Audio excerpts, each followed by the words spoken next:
дар доираи сафари кории асосгузори сулҳу ваҳдати миллӣ пешвои миллат президенти ҷумҳурии Тоҷикистон муҳтарам Эмомалӣ Раҳмон ба вилояти Суғд дар деҳаи дарғи деҳоти Шамтучи ноҳияи Айнӣ майдони парчами давлатии ҷумҳурии Тоҷикистон марди баҳрабардорӣ қарор гирифт. Дар маросими ифтитоҳи иншооти ҷашнӣ намояндагони ҳукумати ҷумҳурии Тоҷикистон роҳбарияти мақомоти иҷроияи ҳокимияти давлатии вилояти Суғд ва ноҳияи Айнӣ иштирок намуданд.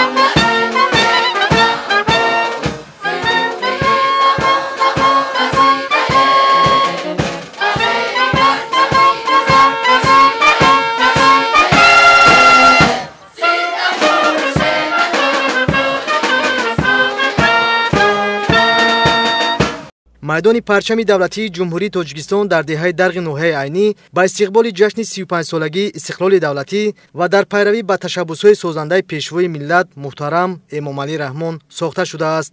масоҳати умумии майдони парчами давлатии ҷумҳурии Тоҷикистон 1753 метри мураббаъ буда, барои истироҳату фароғати сокинону меҳмонон шароити мусоид фароҳам гардидааст. баландии сутунпояи парчами давлатӣ аз сатҳи замин 40 метр буда, парафшонии ин муқаддасоти миллӣ дар маркази деҳаи дарғ боиси ифтихор ва сарбаландии хурду бузурги деҳа гардидааст. имрӯз барои мардуми шарафманди деҳаи дарғ яке аз рӯзҳои беҳтарин дониста мешавад, зеро дар таърихи ҳазорсолаи ҳастии ин диёр бори аввал бо ташаббуси соҳибкорони диёр навгониҳо дар ҳаёти мардум баргузор гардид.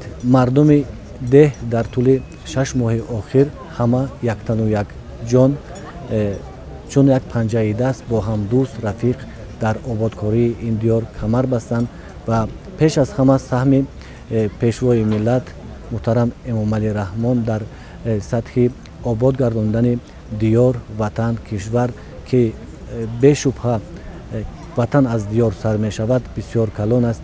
тибқи иттилои масъулини майдони парчами давлатӣ дар ин деҳаи дурдаст бо мусоидати мақомоти иҷроияи ҳокимияти давлатии ноҳияи Айнӣ ва саҳми соҳибкори ватандӯст Абдусалом Одинаев сохта шуда, шукӯҳу шаҳомати парчами давлатӣ ба ин диёр ҳусни хоса зам намудааст. атроф ва саҳни иншоот чароғон гардида, дар масоҳати беш аз 1350 метри мураббаъ дарахтони ороишӣ ва гулҳои рангоранг шинонда шуда, бо насби нишастгоҳҳо барои истироҳату фароғат шароит фароҳам мебошад. маврид ба зикр аст ки бо иқдоми неки сарвари давлат муҳтарам Эмомалӣ Раҳмон дар замони соҳибистиқлолӣ бо мақсади арҷ гузоштан ба муқаддасоти миллӣ дар марказҳои шаҳру ноҳияҳо ва ҷамоату шаҳрак майдонҳои парчами давлатӣ бунёд гардид. имрӯз бо шарофати соҳибистиқлолӣ дар деҳаи дурдастарин низ чунин майдони парчами давлатӣ сохта шуда, дар ниҳоди насли нав ҳисси ватандӯстӣ ва ифтихори миллиро дучанд менамояд. дар пайравӣ бо сиёсати созандаи пешвои муаззами миллат бахшида ба 35-солагии истиқлолияти ҷумҳурии Тоҷикистон, дар қатори дигар соҳибкорони ватанӣ мо бародарон тасмим гирифтем ки дар деҳаи худ, деҳаи дарғи шариф, майдони парчами давлатиро бунёд намоем. парчаме ки дар паси манзари мо қомат афрохта аст, баландиаш 40 метр буда, дар канори яке аз шохобҳои дарёи Зарафшон бунёд гардидааст ки ба мо мисли он ганҷҳои қиматбаҳо арзиши зиёд дорад. қобили зикр аст ки то имрӯз дар маркази ноҳияи Айнӣ ва дар деҳоти Урметан майдони парчами давлатии ҷумҳурии Тоҷикистон бунёд гардида, барои баргузории чорабиниҳои гуногун шароит фароҳам гардида буд.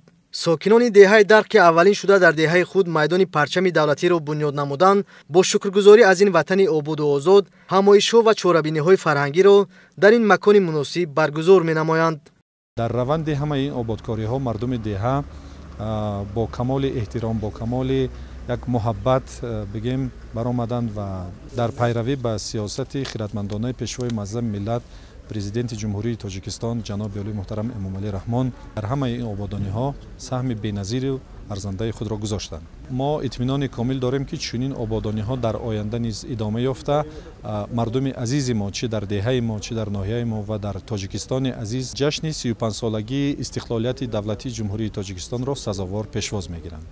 дар доираи корҳои ободониву созандагӣ ба истиқболи ҷашни 35-солагии истиқлоли давлатӣ мардуми меҳнатдӯсти деҳаи Дарғ дар корҳои ободонии диёри худ саҳм гузошта 3 километр роҳи асосии деҳаро мунфаршу чароғон ва манзилҳои истиқоматиашонро обод намуданд.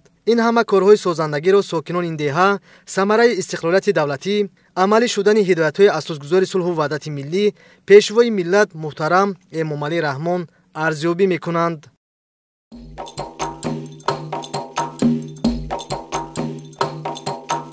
از سوخت کهن نشانه پاکی وطنم، از فیض حضور پیشوای ملت نمایم.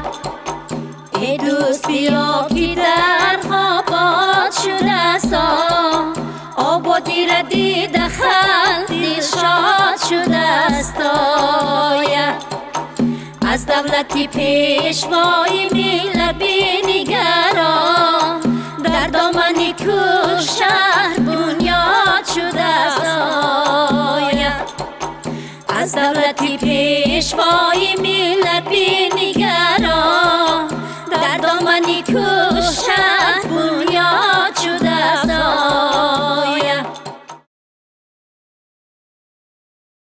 در دوره سفری کاری اساسگذار صلح و وحدت ملی پیشوای ملت پرزیدنت جمهوری تاجیکستان محترم امامعلی رحمان به ولایت سوخت در دهه درغ ناحیه عینی همچنین بنای بیمارخانه منطقوی در جماعت دهات شمتوچ پس از تعمیر و از نوسازی به استفاده داده شد. در مراسم به استفاده داده شدن این مؤسسه طبابتی نمایندگان حکومت جمهوری تاجیکستان، رهبریت مقامات اجرایی حکومت دولتی ولایت سوخت و ناحیه عینی اشتراک نمودند. چنانه که اطلاع داده شد، بیمارخانه مذکور سال 1977 ساخته به استفاده داده شده در طول 46 سال فعالیتش در اینجا به ساکنان 4 دهه حدود جماعت دهات شمتوچ طبیبان خدمت طبی رسانیدند. بنابر فرسوده شدن بنای بیمارخانه ضرورت تعمیر و ترمیم این مؤسسه طبابتی پیش آمد و صاحبکاران میهندوست و ساکنان این دهه تصمیم گرفتند دستور و سپارش‌های پیشوای ملت محترم امامعلی رحمان را سرمشق کار خود نموده بنای بیمارخانه را پوره تعمیر و ترمیم نمایند. بیمارخانه با جلب سرمایه صاحبکار وطنی سید مراد دولتوف با طریق حشری دسته‌جمعانه تعمیر و از نوسازی کرده شد.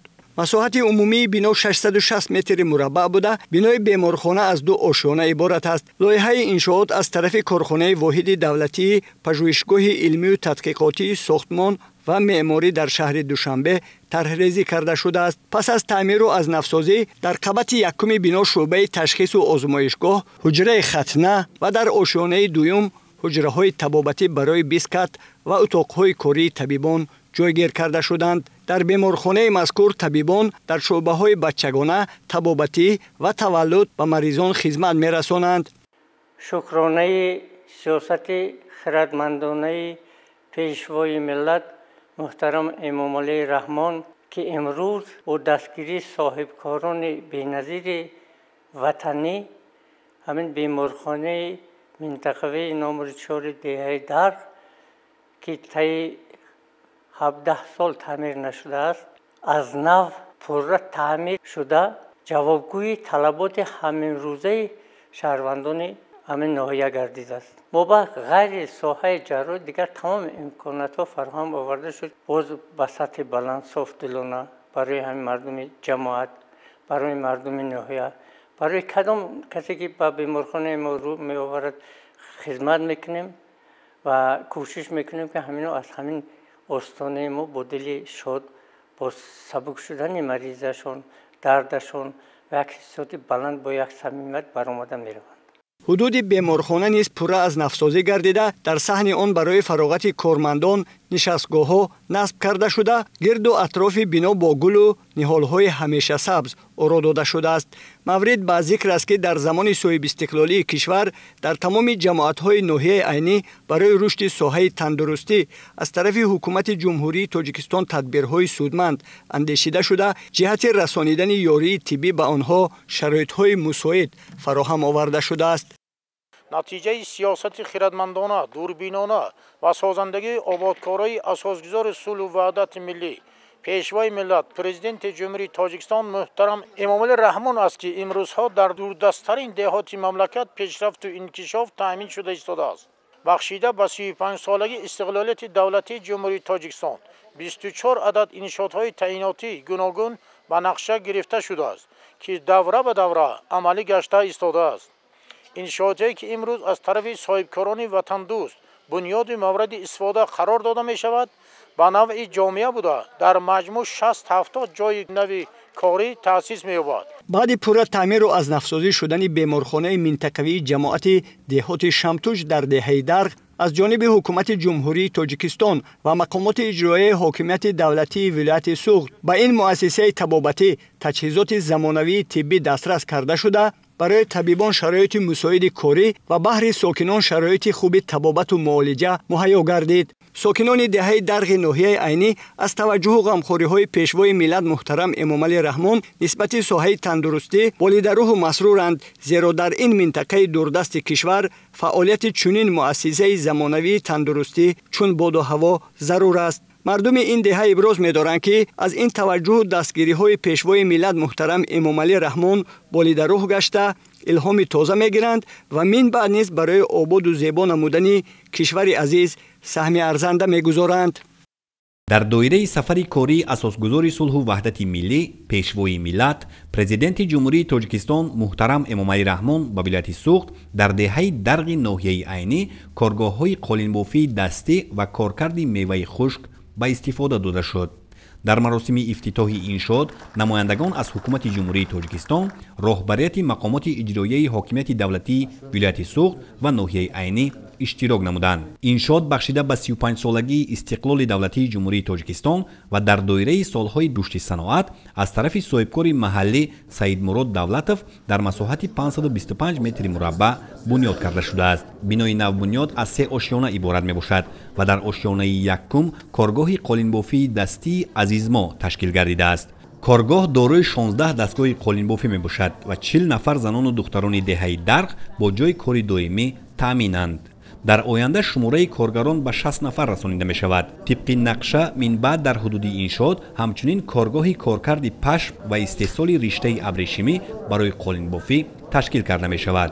иқтидори истеҳсолии коргоҳ дар як сол ба 1000 метри мураббаъ қолини дастӣ баробар мебошад. қолинҳо бо дарозии аз 3 то 5 ва паҳноии 2 метр истеҳсол карда мешаванд. қолинбофӣ кори душвор буда заҳмати зиёдро талаб мекунад. тибқи иттилоъ, як қолин бо андозаи 3 ба 2 дар давоми 2 моҳ омода карда мешавад. ҳарчанд қолинбофӣ нозук аст, вале мо бо завқ кор мекунем. як рӯзба мо 10 сантиметр метавонем ки қолин бофем. мо хеле хурсандем ки дар назди хонамон ба ҷои кор таъмин шудаем. қолинҳо бо тарҳи гуногун ва пурра бо истифода аз риштаи абрешимӣ омода карда мешаванд. нақшу нигори қолинҳо миллӣ буда санъати баланди бофандагии миллати тоҷикро таҷассум мекунанд. дар ошёнаи дуюми иншоот коргоҳи коркард ва банду басти меваи хушки ҷамъияти дорои масъулияти маҳдуди витаминҳои Тоҷикистон ташкил гардидааст. дар ин ошёна дастгоҳҳои замонавӣ барои банду басти меваи хушкро ки истеҳсоли ҷумҳуриҳои Хитой, Туркия ва Япония мебошанд, васлу насб намудаанд. иқтидори коргоҳ дар як сол ба зиёда аз 100 тонна меваи хушк баробар мебошад.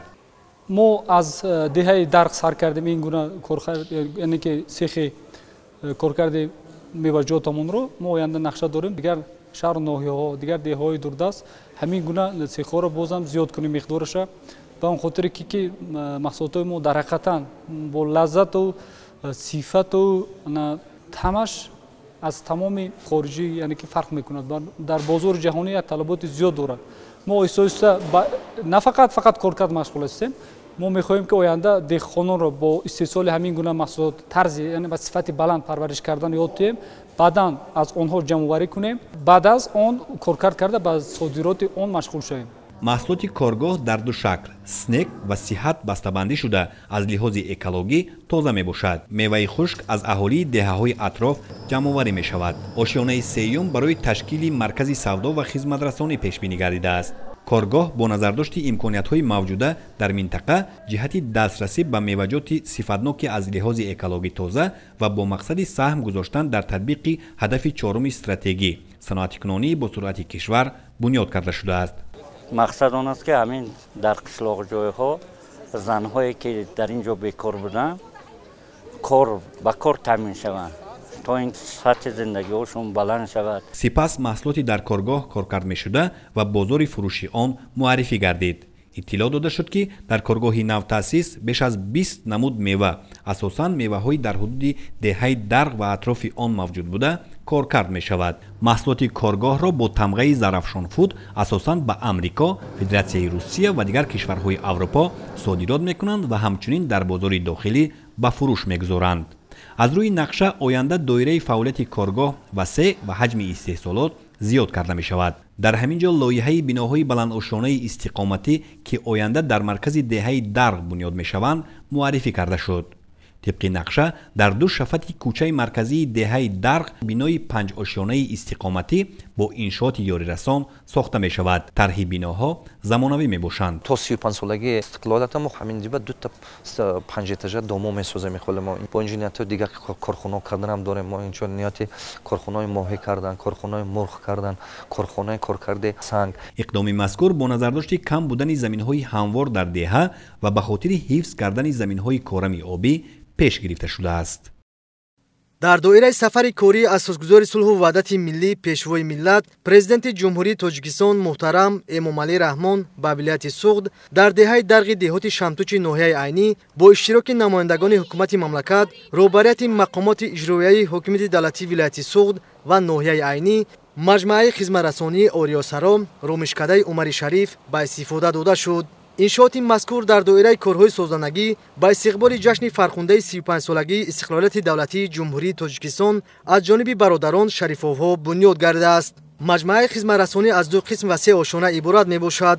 قسمت یکم مجمع برای کاشانه حسن، حمام، کارگاه دوزندگی پیش بینی شده است. در قسمت دیگری مجمع تالاری برهوا برای برگزاری توی معرکه ها، مغازه و در آشیانه سیوم بینا مهمانخانه با 6 حجره برای قبول 14 نفر در یک وقت بنیاد شده است. بنیاد مهمانخانه زمانوی در دوردستترین دهه ناحیه عینی با شرایط معاصر و مطابق به طلبات امکان می‌دهد که ساحه سیاحی رشد یابد و سیاحان و مهمانان بیشتر به این منطقه سیاحتی تاجیکستان بیشتر تشریف آورند. در برابر بنیاد چنین اینفراستراکتور ساحه به مسئله آماده نمودن متخصصان زباندان جهت معرفی ظرفیت‌های ساحه سیاحی توجه روانه شده است. On such an important day, we waited your steps on way. Looking at your charming face, all the people jolly say, "Welcome, leader of nation. Welcome, creator of creation. You made peace in our land. You saved our motherland. With people in hardest time, you had been so hand in hand. Welcome, founder of unity, saver of community. We promise you working hard, making orchard every part. With a proud and happily, we say from depths of heart. Welcome, dear President, our honored resident." طبق اطلاع داده شده در نتیجه به استفاده دادن مجمع خدمترسانی آریاسرا رومشکده عمر شریف در دهه درق ناحیه عینی 40 نفر ساکنان دهه با جای کار دائمی و معاش خوب تامین شدند. بنیاد چنین انشاءات نو زمانوی در دهه دوردست تاجیکستان شهادت از آن می‌دهد که صاحبکاران و ساکنان سازنده و بنیادکار در عمل شدن هدف‌های سازنده حکومت مملکت سهم خود را می‌گذارند. زیرا آبادی وطن از محل زیست آغاز گردیده برادران شریف‌ها این همه بنیادکاری‌ها را نشانه واضح تطبیق دستور سفارش‌های پیشوای ملت محترم امامعلی رحمان معنی داد می‌کنند. ما همراه برادرامون همراه فرزندان تصمیم گرفتیم که همین یک مجمع برای همین مردم دیار بنیاد کنیم در همه اون گفته های پیشوای معظم ملت که در تمام پیام هاشون تاکید میکنن که انسان باید که از دیار خود، از دهه خود، از کوچه خود آبادانی سر کند. برای همین دیار یک تویخانه سازیم که مردم تویشونه در همون تویخانه گذرانند. این آرزوی اساسی پدر بزرگوارمون بود و همین مردم میتوانند به همین وحدت و به همین استقلالیت و به همین زحمت‌های و تپ و تلاش‌هایی که پیشوای معظم ملت میکنند رسند.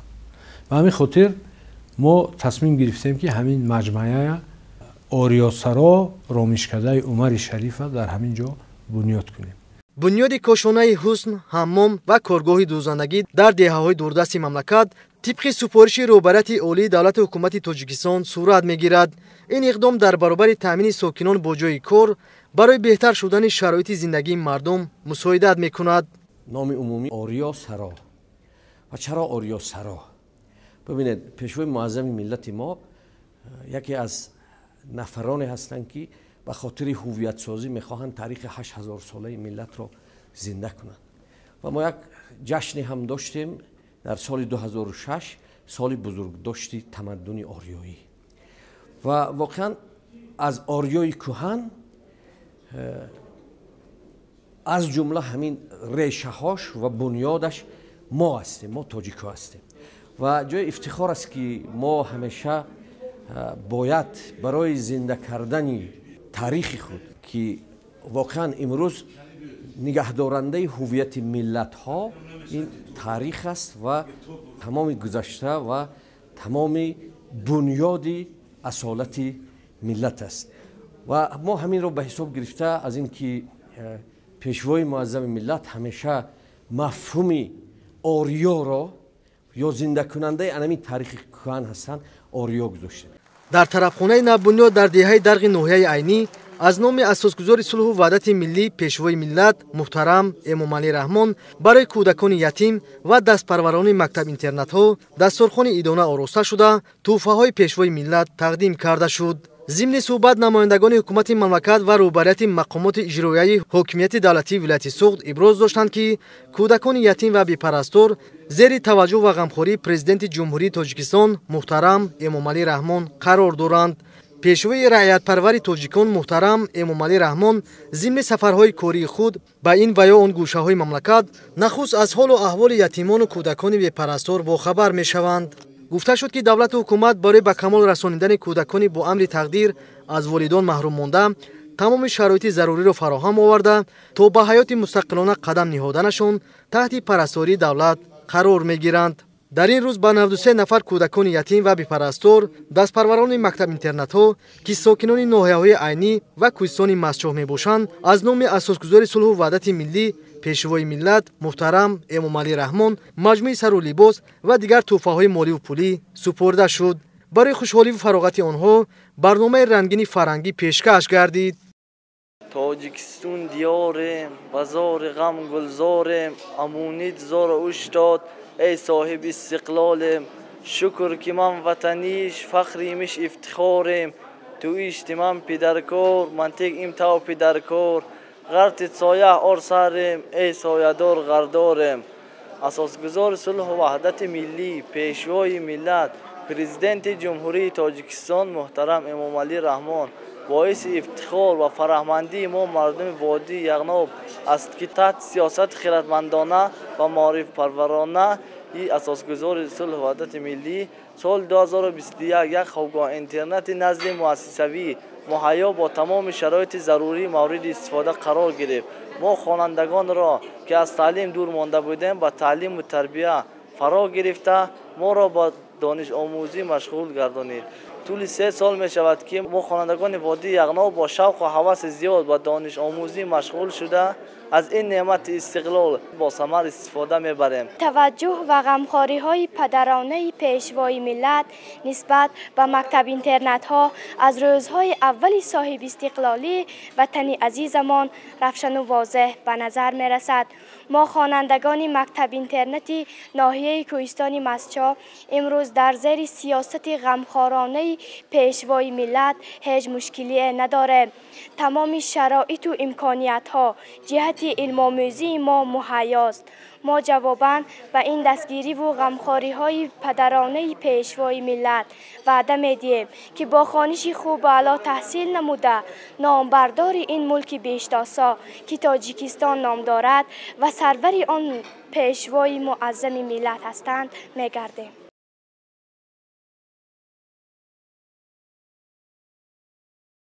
در دایره سفری کاری اساسگذار صلح و وحدت ملی پیشوای ملت پرزیدنت جمهوری تاجیکستان محترم امامعلی رحمان به ولایت سوخت در دهه درغ ناحیه عینی بنای مؤسسه تحصیلات میانه عمومی رقم 5 به نام نوروز واصف بعد نفسازی به استفاده داده شد. در مراسم افتتاح این انشاءات ساحه معارف نمایندگان حکومت جمهوری تاجیکستان، رهبریت مقامات اجرایی حاکمیت دولتی ولایت سوخت و ناحیه عینی اشتراک نمودند. طبق اطلاع مسئولین بنای مؤسسه سال 1990 ساخته شده با گذشت سالها به تعمیر و نوسازی نیاز داشت. در دایره سیاست معارف پرورانه سرور دولت محترم امامعلی رحمان صاحبکاران وطندوست و ساکنان مهنتکارین دهه درغ بنای مؤسسه را پوره نوسازی نمودند که در آن شرایط معاصر دانش اندوزی فراهم آورده شد. همزمان ساکنی همین دهه اودینبیکو واسه و مبلغی برای حج جمع نموده‌اش را برای نوسازی مکتب دهه صرف نموده است. این اقدام در پرتو هدایت‌های پیشوای ملت محترم امامعلی رحمان عملی گردید. مبلغ جمع کردم که حج می‌رود. همین مبلغ ها را برای همین مکتب صرف کردم. دادم که همین مکتب آباد کنن، همین بچه هایی که میخونن نقش خونن و آینده تاجیکستان آباد کنن. من منتداری خودم به پیشوای ملت محترم امامعلی رحمان میرسانم. پدر بزرگوارم معارف پرور بودند و تقویم بنیادگر ان همین مکتبی که ما شما دیدیم بود. تقویم که به نامش همین مکتب بود فرزند نداشت و عائله وی 82 ساله هست کمپیر. وقتی کمپیر گفت که من حج نمیرم و در همین مکتب مبلغ ما صرف کنید، اما میگوید که مکه چی میروی دل رو دریاب. همین دلی گفت مردم همینجا و همون کودکانی که در همینجا میخوانند ما دریابیم شما حج من هوای بچم همین کار کنید. ما گرفتیم همین کار کردیم، اقدام کردیم، همین مکتب آباد کردیم و از نوسازی کردیم. این همش دستورهای پیشوای معظم ملت، خدمت‌های پیشوای معظم ملت برای این مردم دیار کوچک. مساحت عمومی قطعه زمین مؤسسه 160 گکتار بوده. بنای مکتب از 3 آشیانه عبارت می باشد. 26 صنفخانه تعلیمی، کابینت‌های فنی، اتاق‌های کاری آموزگاران و دیگر انشاءات یاری رسان به سیستم یگانه گرمایدهی خودی پیوست بوده. در فصل تیر ماه و زمستان داخل بنای تعلیمی گرم نگاه داشته می شود. با مقصد جلب خوانندگان به آموزش فن‌های دقیق در مؤسسه کابینت‌های فنی از جمله فن فیزیک، شیمی، بیولوژی و اطلاعات اینوواسیونی با تجهیزات معاصر مجهز بوده. درس‌ها با استفاده از تکنولوژی نفترین به راه مانده شدند. ضمن صحبت با خوانندگان تاکید گردید که حکومت جمهوری تاجیکستان به رشد ساحه معارف اعتبار اولین درجه می‌دهد و فراهم آوردن شرایط معاصر علم آموزی امکان داد که دستاورد معارفچیان سال از سال بیشتر گردد. امروز ما می‌بینیم که در زیر سیاست معارف پرورانه پرزیدنت محترم ما تمام مملکت آباد و زیبا گردیده ایستاده است. ما آموزگاران سطح و صفت تعلیم و تربیت را به بلند میبرداریم و کوشش مینماییم که نسل نورس را در روحیه وطن دوستی، افتخار ملی، کتاب دوستی و معرفت پروری تربیت نماییم. این همه آبادکاری و سازندگی ها، بنیادکاری ها، پیشرفت و شکوفایی ها، البته با عزم و تلاش های شبانه روزی اساسگذار صلح و وحدت ملی پیشوای معظم ملت پرزیدنت جمهوری تاجیکستان محترم امامعلی رحمان و مردم شریف تاجیکستان است که به این درجه رشد آمده رسید. لازم به یادآوری است که تطبیق گردیدن برنامه‌های دولتی در ساحه معارف با آن آورده رسانید که دوردست‌ترین دهات جمهوری همان نیز در برابر شهرها رشد نماید. در مؤسسه تحصیلات میانه عمومی رقم 5 دهه درغ ناحیه عینی برای آماده نمودن خوانندگان به آزمون‌های جمهوریوی از جمله فروغ صبح دانای کتاب است شرایط فراهم آورده شده. آموزگاران و شاگردان خود راهنمایی میکنند. سال روان اشتراک خوانندگان این مؤسسه تعلیمی در آزمون و المپیادها بیشتر گردیده است. من اشتراکچی آزمون فروغ سپهدانای کتاب است بوده در نامیناسیون ادبیات کلاسیک اشتراک کرده سزاوار جای افتخار گردیدم. برای فراهم آوردن شرایط بهتر در مؤسسه و پیشوای معظم ملت محترم امام علی رحمان منتداری خود را بیان می‌سازم. بابا جانی من سرور کشور ندارد دنیا اینچونی سرور 30 سال سرور هست او به دولت کشور شد آباد مانند جنت میشه و جمعی 73 سال عمری بابا جان بسد برسد. حالا در مؤسسه تعلیمی نزدیک 300 نفر خواننده و تعلیم و تربیت فرا گرفته شده، 30 نفر آموزگار برای در روحیه وطن دوستی و افتخار ملی و کمال رسانیدن شاگردان خود زحمت میکشند. امروز ما خیلی خرسند هستیم که با تشبث پیشوای ملت مؤسسه ما از تعمیر جاری برآورده شده با تجهیزات‌های نو و زمانوی برای نسل نورس آماده گردیده است. به همه این غمخوری‌های دولت و حکومتی جمهوری تاجیکستان ما آموزگاران وعده می‌دهیم که خوانندگان را در روحیه وطن دوستی تربیت نماییم. مورد به ذکر است که در دایره کارهای تجدید و از نفسازی بینای مؤسسه تمام سیمخانه‌ها، دالان و راهرو، انشاءات یاری رسان و نمای بیرون بنا پوره از تعمیر خوشصفت برآورده شده، صحن و اطراف مکتب اسفالت پوش کرده شد. جامعه آموزگاران و خوانندگان برای توجه و غمخوری به اساسگذار صلح و وحدت ملی پیشوای ملت محترم امام علی رحمان منتداری بیان نمودند. مکتب میانه رقم 5 نوروز واصف این مکتب برای من خیلی شناس و این دهه زادگاه من است. در این مکتب خیلی فردای بزرگ ملت خواندن. امام علی رحمان امروز در میان تمام شاهان دنیا، سروران دنیا، یکی از انسانهای بسیار فرخنده پی است. بنابراین من از جوانان تاجیک پیران امید میخواهم که همین گونه از راهبر همیشه بر سر ملتش باشد. بر سر ملت بودن امام علی رحمان تاج بر سر بودن تاجیک و تاجیکستانی است. مکتب برای 640 نفر خواننده از نو تعمیر پروژه شد. ما باوری داریم که جوانان ما در این مکتب، در این بنای مکتب خیلی خوش و زیبا تحصیل میکنن، آینده کادرهای بهترین برای جمهوری تیار میکنن. باید قید نمود که در دایره کارهای سازندگی و آبادانی بخشیده به 35 سالگی استقلالیت دولتی در ناحیه عینی بنیاد و تعمیر و نوسازی بیش از 15 انشاءات ساحه معارف به نقشه گرفته شده، کارهای سازندگی با مرام ادامه دارند.